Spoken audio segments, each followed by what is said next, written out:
काल जे पंतप्रधान यांनी देशाला उठवून भाषण केलंय नरेंद्र मोदीजींनी, खरं तर 5 राज्यामध्ये आत्ता निवडणुका आहे. 5 राज्याच्या निवडणुका असताना त्यांचं भाषण हे पूर्णतः पंतप्रधानांचं भाषण नव्हतं. एकीकडे तर आचारसंहितेचं उल्लंघनच होतं आणि दुसरीकडे पंतप्रधानांचं भाषण नसून राजकीय नेत्याचं भाषण होतं, असं ते कालचं भाषण होतं. जवळपास 50 वेळा त्यांनी काँग्रेसचं नाव घेतलं. एवढी भीती का वाटते काँग्रेसची पंतप्रधानांना? 50 वेळा काँग्रेसचं नाव घ्यावं लागतं. काँग्रेस काँग्रेस काँग्रेस. परकीयानं ज्यावेळेस देशावर अतिक्रमण केलं त्यावेळेस छत्रपती शिवरायांच्या विचाराची जी काही धनाजी संताजी तयार झाली होती, त्यांची भीती जशी वाटत होती तशी भीती काँग्रेसची या देशाच्या पंतप्रधानांना वाटते. अरे, काँग्रेसने देशाच्या महिलांचा सन्मान केलेला आहे. पहिली पंतप्रधान कोणी दिली? पहिले राष्ट्रपती कोणी दिला महिला म्हणून? काँग्रेसने दिले. पहिले लोकसभेच्या अध्यक्षा काँग्रेसने दिले. RSSच्या प्रमुखपदी महिला होऊ शकते काय? हे देऊ शकतात काय?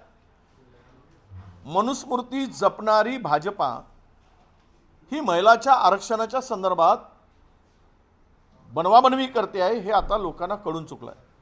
ज्या वेळेस महिला आरक्षण बिल एकमताने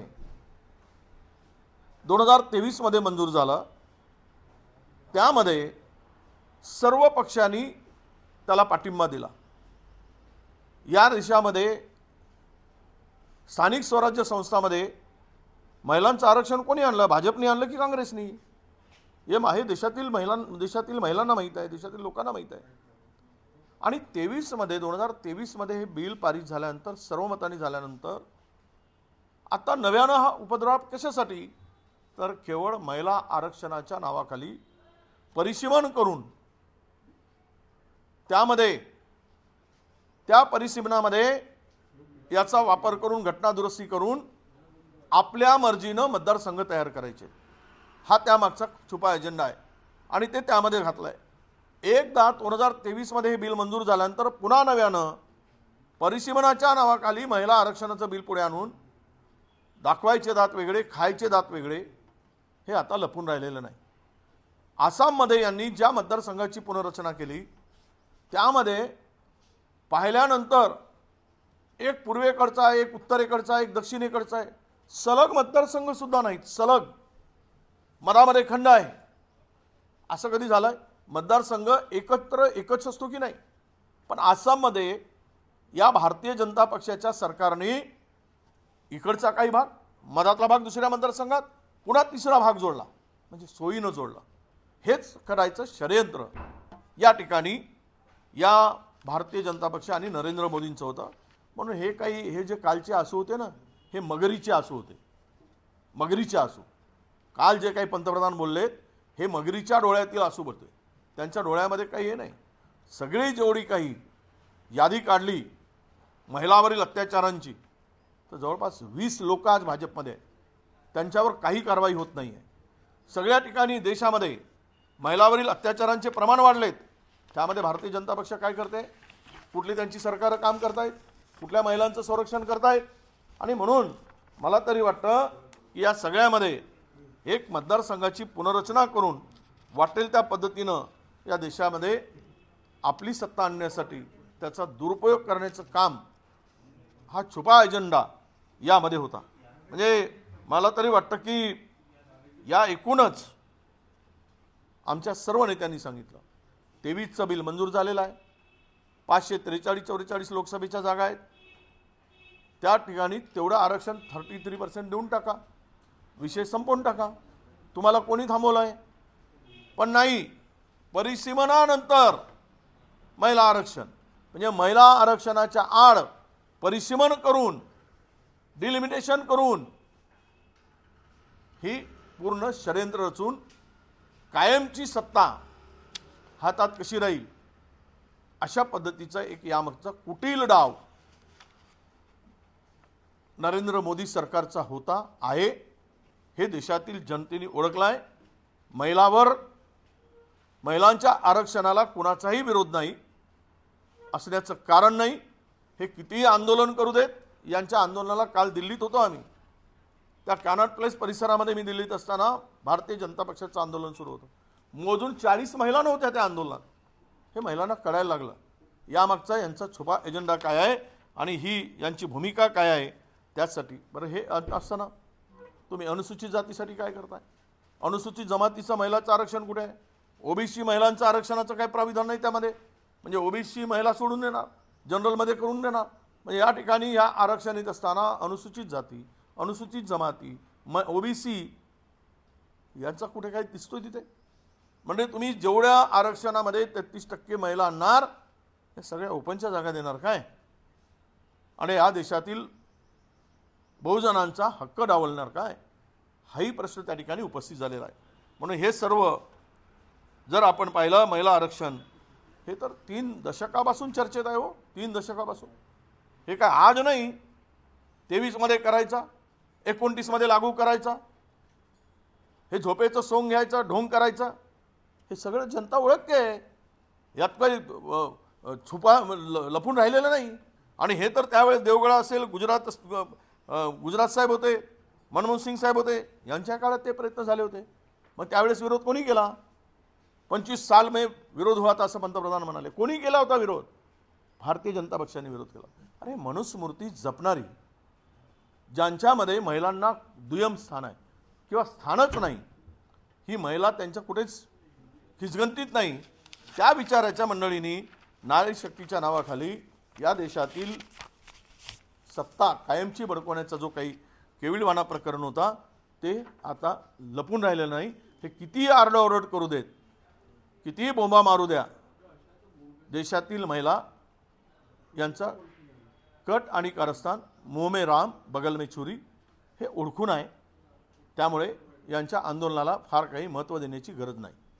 त्यांच्याकडनं तुम्ही कसे विरोधी आहात, इंडिया आघाडीचे सगळं विरोधी पक्षनेते, या संदर्भात त्यांच्याकडनं कॅम्पेन राबविण्यात जाणार आहे, त्याला काही प्रत्युत्तर जे आहे तुमच्या माध्यमातून दिलं जाणार? त्यांना अजिबात रिस्पॉन्स मिळत नाही.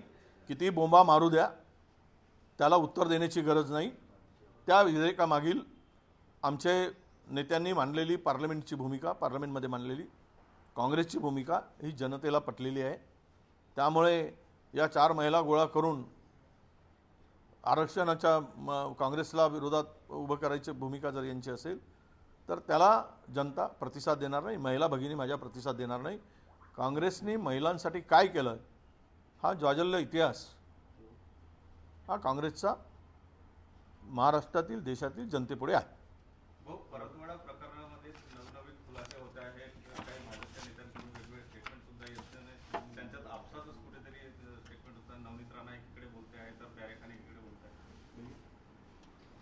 नवनीत राणा ही एक पोचलेली जातीय विष पेरण्यासाठी हे एक विषवल्ली आहे असं मी मानतो. विषवल्ली नवनीत राणा म्हणजे जात आणि धर्मामध्ये भांडणं लावून सत्तेची पोळी कशी शकता येईल अशा प्रकारची पोचलेली, पाणी घालून म्हणजे जिवंत ठेवणारी ही विषवल्ली आहे. काल झालेली घटना, अरे बलात्कार असेल, महिलावरील अत्याचार असेल, शोषण असेल, इथे जात धर्मपंथ येतो कुठे? जो कोणी असेल तो नालायकच असतो, तो हरामखोरच असतो, त्याला फाशीची शिक्षा झालीच पाहिजे. तिथे बुरखेवाले नव्हते, तुला कसं माहीत? नवनीत राणाला कशाच्या आधारावर बोलली? तोंडात आलं, तोंडाच्या वापा बाहेर काढायच्या. या बाईची सवय जी आहे ही इतकी जातीयवादी आणि धर्मांध जनली आहे. लोकांनी पाळलं, लोकांनी जिरवली निवडणुकीमध्ये, तरी पण अजून शुद्धीवर यायला तयार नाही. आणि धर्म सांगून हिंदू सांगतात. ज्यांना हनुमान चालिसाचं 2 लाईनी म्हणता येत नाही ते हिंदू धर्माच्या गोष्टी करायला लागल्यात.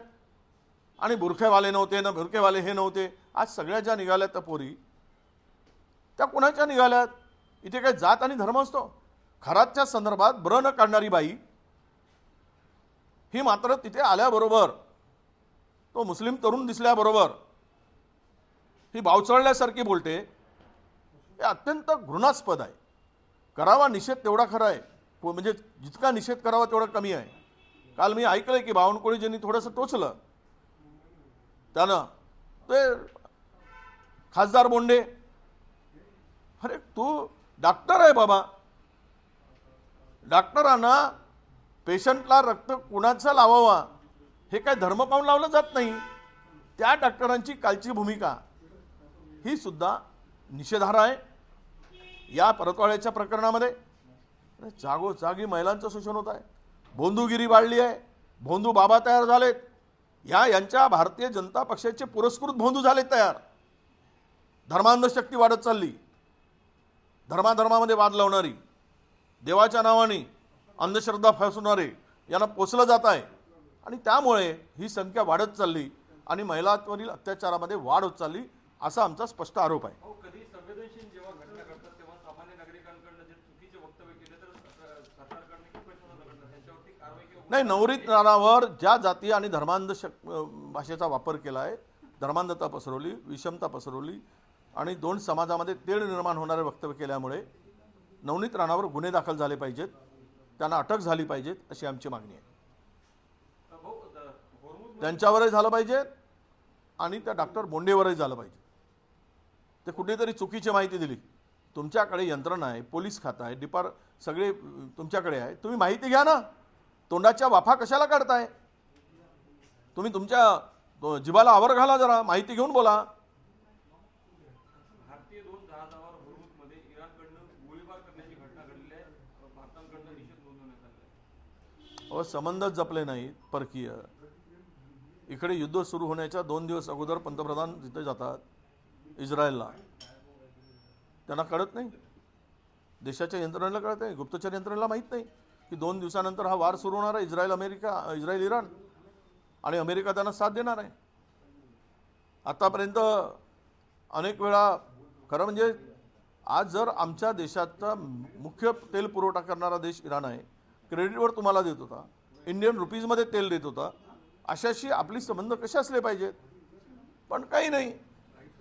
यांना परराष्ट्र संपूर्ण नेबर आपले कंट्री आहेत, भारतीय जवळ सीमेवरचे जवळ देश आहेत, ते सगळे विरोधात गेलेत, आशियातील गेलेत. जे देश आता आपल्याजवळ असायला पाहिजेत, ज्याचे संबंध आपले मधुर होते, अनेक वर्षापासूनचे होते, त्यामुळे या घटनेकडे उद्या भविष्यातील देशामध्ये या प्रकरणातून हे दिसत आहे की इराणचे आणि भारताचे संबंध अत्यंत दुरावले आहेत. त्याचे विपरीत परिणाम भारतीय अर्थव्यवस्थेवर होणार आहे, भारतीय सामान्य नागरिकावर त्याचे परिणाम होणार आहेत. त्यातून अनेक प्रश्न निर्माण होतील, महागाईसारखे प्रश्न निर्माण होतील आणि देशाला प्रचंड आर्थिक भार सोसावा लागेल. अशा प्रकारची नरेंद्र मोदी सरकारच्या चुकीच्या धोरणामुळे देशाला भोगावं लागेल अशी परिस्थिती येईल. जगातील श्रीमंतांची यादी आलेली आहे. देशामध्ये आता अंबानीला मागे टाकत अंदाजी जे आहे ते नंबर 1 वर पोहोचले तर जागतिक पातळीवर 19वे नंबर. नाही, बरोबर आहे ना. देशामध्ये अदानी आशियामध्ये सर्वात श्रीमंत आहे, आशियामध्ये भारतीय जनता पक्ष सर्वात श्रीमंत आहे, तर एकमेकाला पूरक आहेत. भारतीय जनता पक्षाची साथ अदानीला, अदानीची साथ भारतीय जनता पक्षाला. चोर चोर मावसे भरे भाई, भारत लुटून आपण दोनों खाई, हे असंच आहे. त्यामुळे ते एवढे झालेत. नाही तर काल परवा आलेले अंबानीला मागे टाकून एवढे पुढे जातात. बोट ठेवलंय अदानीनी की तो त्याची मालकी होते, जागेवर बोट ठेवलं की त्याची मालकी होते, कुठल्या इंडस्ट्रीवर बोट ठेवली की त्याची मालकी होते, एअरपोर्टवर बोट ठेवलं की त्यांची मालकी होते, रेल्वेवर बोट ठेवलं की त्यांची मालकी होते. हे काय चाललं आहे? उद्या पॉवर प्रोजेक्ट चंद्रपूरचा अदानीचा होणार आहे, त्यांचे लोक व्हिजिट करून गेले. जगातील आता भारतातील वीज पुरवठा करणारा सगळ्यात मोठा प्लेअर कोण? तर अदानी. खाण्याच्या तेलामध्ये, गोडे तेलामध्ये सगळ्यात मोठा प्लेअर कोण? तर अदानी. सिमेंटमध्ये आता तो मोठा होतो आहे, उद्या स्टील इंडस्ट्रीमध्ये होत आहे, पोर्ट सगळे त्याच्याकडे आहेत. या देशातील आता भूखंडाचा विचार केला जमिनीचा तर सगळ्यात लँड होल्डिंग करणारी अदानी आहे. प्राईम जागा त्यांना देऊन टाकल्या आहेत. भारतातील महाराष्ट्रातील जवळपास 5 लाख कोटीच्या जागा त्यांना दिल्या आहेत. महाराष्ट्रातील सस्त्यामध्ये देऊन टाकलेत. आता डेटा सेंटर त्यांचे उभे होत आहेत, IT मध्ये त्यांनी प्रवेश केला आहे. सगळं करू द्या, करायला कोणाचाच विरोध नाही, परंतु आउट ऑफ वे जाऊन नियमाचं उल्लंघन करून सरकारी संपत्ती घशात घालण्याचं काम झाल्यावर, सरकारी जमिनी अदानीच्या घशात घालण्याचं काम झाल्यानंतर हा देश उद्ध्वस्त होईल आणि अदानी श्रीमंत होईल. हा देश गरीब होईल आणि अदानी मात्र जगातील श्रीमंत व्यक्ती म्हणून दिसतील. म्हणजे गरिबाच्या देशातील श्रीमंत माणूस कोण, तर अदानी उद्याच्या भविष्यातील दिसणार आहे. हे आता लपून राहिलेलं नाही. थँक्यू. एक सगळे एकत्र घ्या. माझ्याकडे हे बसले ते एवढा दरवाजा उघडून ठेवू नको म्हणा.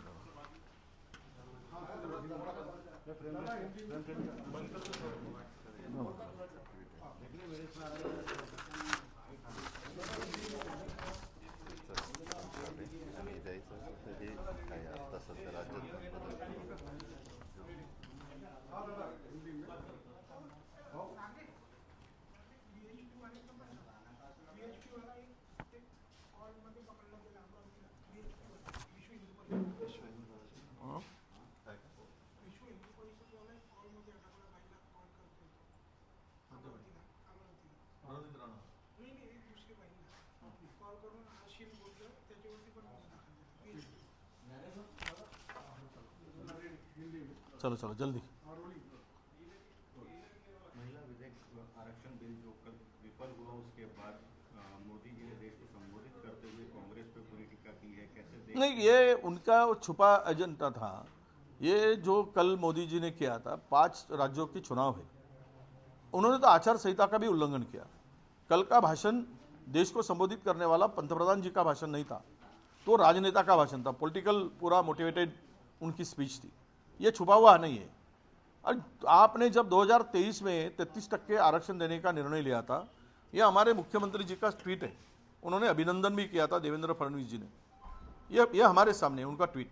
और इससे क्या पता चलता है कि 2023 में आपने और हमने भी मिलकर सर्वमत से, सभी ने मिलकर, विरोधी और सत्ताधारी ने, रूलिंग ने मिलकर 2023 में 33% आरक्षण देने का निर्णय लिया था. तो आपने कह दिया कि हम लोग 2029 में चालू करेंगे. आप 2029 में करो, आपको किसने रोका है. पर परिसीमन के आड़ में अपने मर्जी से कॉन्स्टिट्यूंसी को गठन करने के लिए, जैसा चाहिए मनमर्जी करने के लिए, आप महिला के पर्दे के पीछे, महिला के पल्लू के पीछे छुपकर लोगों को गुमराह मत करो. ये मगर के आंसू है. कल जो रो रहे थे, 50 बार कांग्रेस का नाम लेना पड़ा प्राइम मिनिस्टर को.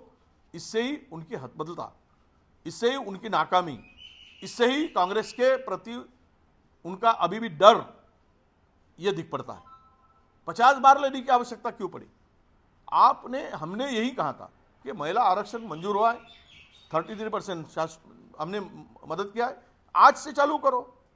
5 राज्यों के चुनाव को नजर में रखते हुए आपने लुभाने के लिए, परिसीमन के घुसाने के लिए महिला को सामने किया. ये देश की जनता को पता चला है, महिलाओं को पता चला है.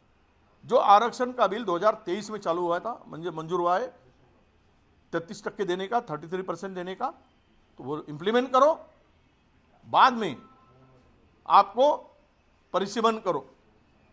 ये हमने क्लियर कट रखा है. पर उसमें उनकी मुंह में राम, बगल में छुरी, दिखाने के दांत अलग होते, खाने के अलग होते. यह सब उस बिल में दिख पड़ा. इसीलिए कांग्रेस ने विरोध किया. महिलाओं का सम्मान तो कांग्रेस ने हमेशा किया है. पहला राष्ट्रपति महिला को कुछ नहीं दिया, कांग्रेस ने दिया. पहली पंतप्रधान कांग्रेस ने दिया. लोकसभा के स्पीकर के पद पर आसीन कांग्रेस ने किया. क्या आरएसएस में महिला अध्यक्ष, महिला प्रमुख हो सकती है. मनुस्मृति को जपने वाले महिला की सम्मान की बात करना ये शोभा नहीं देता.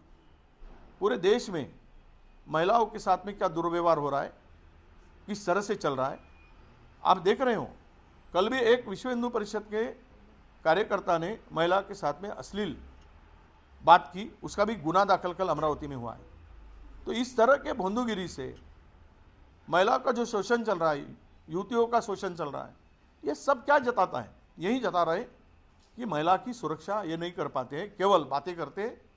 आरक्षण तो लोकल बॉडी चुनाव में, नगर निगम हो, जिला पंचायत हो, हर जगह में कांग्रेस ने दिया है. कांग्रेस के काल में हुआ है. इन्होंने क्या दिया. तो ये सब बातें जो है मुझे जनता को गुमराह करने की और 5 चुनाव जो राज्यों में है उसमें फायदा उठाने के लिए और परिसीमन के करके परमानेंट सत्ता हथियाने के लिए महिलाओं का सामने करके ये इन्होंने एक बड़ा कारस्थान किया है, कट कारस्थान किया है. ये जनता के सामने उजागर हुए. इसीलिए मगर के आंसू रो रहे. और आंदोलन की भाषा कर रहे हैं। इससे कोई फर्क पड़ने वाला नहीं है, जनता गुमराह होने वाली नहीं, मेरे बहनें गुमराह होने वाले नहीं है। उनको पता चला है कि महिला की सुरक्षा और महिला के लिए कांग्रेस ने क्या किया, ये पूरा का पूरा इतिहास महिला के सामने है। कभी भी आज तक देश के अंदर में कांग्रेस ने 3 बार राष्ट्रीय अध्यक्ष पद पर महिलाओं को आसीन किया था। भारतीय जनता पार्टी ने कितने बार किया ये भी पता है। और इसीलिए इनको, मुझे लगता है कि भारतीय जनता पार्टी की भूमिका जो मनुस्मृति की भूमिका है उसके उनको महिला का सम्मान करना नहीं है, केवल राजनीति करनी है, यही स्पष्ट हो चुका है। उनके आंदोलन से कोई फर्क नहीं पड़ने वाला। कितना भी अभियान चलाए जनता जानती है, जनता को समझ में आए। वहीं वेस्ट बंगाल के टीएमसी के नेता है अभिषेक बैनर्जी, उन्होंने ऐसा कहा है कि टीएमसी को छोड़ के किसी को भी वोट देना यानी भाजपा को समर्थन देने समान है। टीएमसी को छोड़कर किसी को भी वोट देना यानी भाजपा को वोट देने के समान है। हाँ, डर है ना, वो चाहते हैं टीएमसी को छोड़कर, यानी टीएमसी के नेता ने, टीएमसी के नेता अभिषेक बैनर्जी ने, सही है ना, पूरे यहाँ के गृह मंत्री, यहाँ के पंतप्रधान जाकर वहाँ कहते हैं कि घुसखोरी होती है, सीमाएं सुरक्षित नहीं है। जिम्मेदारी किसकी है? जिम्मेदारी किसकी होती है? सेंट्रल गवर्नमेंट की होती है। तुम्हारे पास में केंद्र की सरकार है और तुम घुसपैठियों को जिम्मेदार वहाँ के सीएम को ठहराते हो। इससे तो तुम्हारे सरकार की एक कार्यशैली, काम का तरीका जनता को समझ में आता है। ये आपके पॉलिटिकल स्टेटमेंट। अब सवाल यह है कि वहाँ पे टीएमसी सत्ता में आ रही, इसमें कोई छुपा हुआ नहीं है। ये वोट डिवीजन करने का काम करते हैं, वोट काटने का काम किया है बड़े पैमाने में। तो आज फिर चुनाव नहीं हो रहे। इलेक्शन कमीशन तो बीजेपी के ऑफिस का ऑफिस बेरर बन चुका है, उनके इशारे पर काम कर रहा है। तो यहाँ के डेमोक्रेसी के लिए इस तरह के जो लोग आसीन होते हैं उस पद पर, तो डेमोक्रेसी खत्म रहने आती है, यही दिख रहा है। अब इसीलिए वोट जोड़ने का, वोट तोड़ने का जो काम चल रहा है, वोट कटवाने का काम चला था पश्चिम बंगाल में, फिर भी वहाँ पे टीएमसी और ममता बनर्जी जीत रही है और कांग्रेस भी अपने बदबूते से चुनाव लड़ रही है। कांग्रेस को भी चुनाव वहाँ पे है, हमारा भी, हम अपने चुनाव कैंडिडेट खड़े किए हैं। तो जनता चाहेगी जिसको वोट देना है, पर भारतीय जनता पक्ष की नीति वहाँ पे उजागर हो चुकी है, ये कोई छुपा हुआ नहीं है। नवनीत राणा जो है, उन्होंने जिस तरीके से एक वीडियो वायरल किया था अचलपुर मामले में नवनीत राणा के ऊपर गुना दाखिल होना चाहिए। उन्होंने एक जिम्मेदार व्यक्ति होने के बाद भी 2 जहर घोला है, 2 जातियों में, 2 धर्मों में एक के खिलाफ में। जो ये तो मैं कहूँगा कि ये ऐसा पौधा बढ़ रहा है जो जहर घुलने का काम कर रहा है, और बीजेपी के इशारे पर इस पौधे को बढ़ाया जा रहा है, ऐसा मैं समझता हूँ। वही पानी डालने का काम और खाद डालने का काम कर रहा है। ऐसे कैसे बोल सकती है वो? जो कोई अत्याचार करता है, जो कोई बलात्कार करता है, जो कोई शोषण करता है, उसके लिए जात और धर्म की बात नहीं होती। वो बुरखा वाले नहीं थे, ये नहीं थे, इसको किसने अधिकार? अरे तेरे पास में पुलिस है भाई, तो क्यों इतनी चिल्लाती हो धर्म के नाम पे? जिसको हनुमान चालीसा भी 2 लाइन बोलना नहीं आता, वो बात करनी चलिए हिंदू की, वोट के लिए, वोट पाने के लिए, वोट जिहाद की बात करती है। अब लोगों ने एक बार तुमको तुम्हारी जगह दिखाई चुनाव में, अब शांति से रहो, अच्छे काम करो, विकास की बात करो। धर्म की बात क्यों करते हो? क्योंकि विकास तो आता नहीं, और धर्म के आड़ में अपना एजेंडा चलाते हुए चुनाव की राजनीति में जिंदा रहना, यही उनका एजेंडा है। तो मैं कहता हूं कि उनके ऊपर कार्रवाई होनी चाहिए, गुना दाखिल होना चाहिए। इस तरह की भाषा करना संविधान के खिलाफ है, कानून के खिलाफ है, और ऐसे कानून बने हैं एक दूसरे धर्म के खिलाफ में जहर घोलने का काम करते। तब दूसरा आम आदमी होता तो अभी तक उसके ऊपर अरेस्ट करते थे, गुना दाखिल करते थे। तो ये बोंडे हो या नवनीत राणा हो, इनको भी ये कार्रवाई होनी चाहिए, हमारी मांग रहेगी। होर्मुज में ईरान द्वारा भारतीय जहाजों पर फायरिंग करने में आई है। देखो, भारत की और ईरान की अभी ठीक से रिलेशन अभी बिगड़ चुके हैं, बहुत अच्छे रिलेशन थे हमारे। और सबसे ज़्यादा तेल सप्लाई करने वाला ईरान था। मोदी सरकार की गलत नीतियों के कारण आज भारत को बड़ा संकट का सामना करना पड़ेगा। भारत की पूरे हिंदुस्तान में इसका परिणाम पूरे इकोनॉमी पे होगा, अर्थव्यवस्था पर होगा। आम आदमी को जीना मुश्किल हो जाएगा, उनके लिए परेशानी होगी, महंगाई बढ़ेगी, ट्रांसपोर्टिंग बढ़ेगी, हर चीज़ से इस देश को नुकसान ही करना पड़ेगा। जो अच्छे संबंध थे बिगाड़ने का काम मोदी सरकार की नीतियों ने वजह से हुआ है। आज जो गोलियां चलाई गई भारत के जहाज पर, तो उसका ही गलत नीतियों का परिणाम है, ऐसा मैं मानता हूँ। तो अजित पवार विमान संपले? एकच. अजित पवार विमान दुर्घटना प्रकरणात कर्नाटकमध्ये जो गुन्हा दाखल झालेला होता तो आता CID कडे वर्ग करण्यात आला, मात्र या ठिकाणी त्याला एक निवेदन म्हणून त्याचा तपास केला जाणार आहे. असा आहे, अजित पवारांचा मृत्यू विमान अपघातात हा अनेक प्रकारच्या संशयाचा भोवरा तयार करणार आहे आणि आता त्यामागे तर काही नवीन गोष्टी पुढे येत आहेत. तो अपघात नव्हताच, तर तो घातपात होता आणि ते कशाच्या इशाऱ्यावर झालं, कोणाच्या इशाऱ्यावर झालं यावर संभ्रम आहे. मला हे कळत नाही की देशाचे, आपल्या राज्याचे, महाराष्ट्राचे मोठे नेते, उपमुख्यमंत्र्यांचा विमान अपघात होतो, या संदर्भात साधा एखादा FIR होऊ नये. केवळ SIT नेमून चौकशी करायची. तुम्हाला गुन्हा दाखल करून चौकशी नंतर क्लोजर करता येईल, काही सापडलं नसता तर क्लोजर रिपोर्ट देता येतो, परंतु तो समरी क्लोज करता येते किंवा बिसमरी सबमिट करता येते कोर्टात. परंतु तसं न करता तुम्ही गुन्हाच दाखल करायला तयार नाही, कोणीच बोलायला तयार नाही सत्तेतील तीनही पक्षातील की गुन्हा दाखल झाला पाहिजे. यावरूनच अधिक संशय निर्माण झालेला आहे आणि या स्थितीमध्ये आता केवळ निवेदन स्वीकारून चालणार नाही, तर याची SIT चौकशी चालेल, ते लांब लांब चालेल आणि ते प्रकरण पुन्हा थंड बस्त्यात पडेल. या राज्यामध्ये जवळपास 114 SIT सुरू आहे माझ्या माहितीप्रमाणे, 144 काहीतरी आहे. काहीच निष्पन्न होत नाही. हेही तसंच होईल. एवढा मोठ्या नेत्याचा जीव गेला, एवढा मोठा, हे मोठी घटना आहे. महाराष्ट्रातील एक मजबूत नेता गेलेला आहे, लढाऊ नेता गेलेला आहे, लोकांच्या संग काम करणारा नेता गेलेला आहे आणि त्याची साधी FIR होऊ नये, यातूनच यामध्ये दाल में कुछ काला है हे असं म्हणायला वाव आहे.